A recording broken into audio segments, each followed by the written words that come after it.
Once you've created a coachable call structure and staff can follow for each call, it's much easier for team leaders to know what to look for when scoring each section of a call and identify positive and corrective feedback opportunities they need to share about the calls they listen to.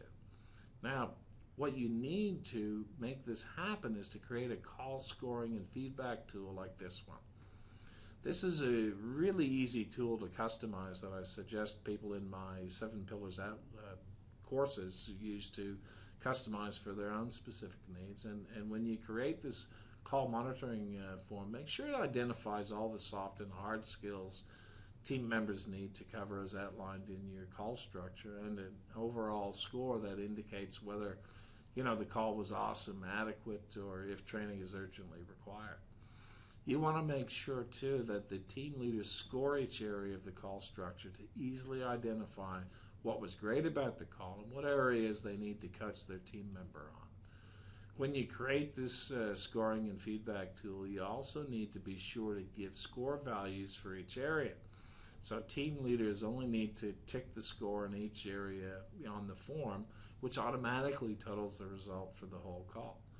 Just don't overcomplicate your scoring and feedback tool. I promise you, the easier you make this tool to use, the more team leaders will use it, and the quicker you'll get the improvements you want.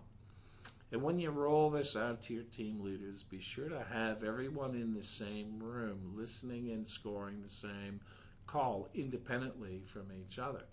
After they've all scored the call, go through each section of the call and discuss each team leader's score. This will deliver clarity and alignment on appropriate scoring for each section, so everyone is on the same page and there won't be big score variances for any section between team leaders. This also makes sure team leaders understand what your thinking is in terms of what's appropriate scoring and delivers consistency in that scoring, which is especially important when team members are moved from team to team. Now, when providing nurturing feedback on a call, it's important that team leaders and members listen to the call together and give the team member a blank score sheet for them to score the call themselves. By having them score the call themselves, they'll quickly see where they could have done better.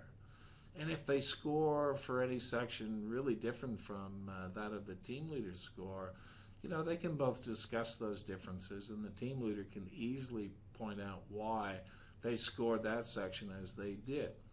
I mean, you can see how awesome a tool like this would be for your team leaders to use to zero in on the areas team members need to, be praised for, and those areas they need to be coached on. I bet your team leaders would love to be trained on how to use this tool, particularly with those underperformance on their team, wouldn't they?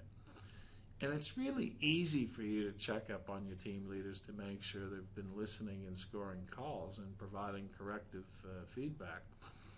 All you do is have them give you a copy of the form after every feedback session they have with their team members.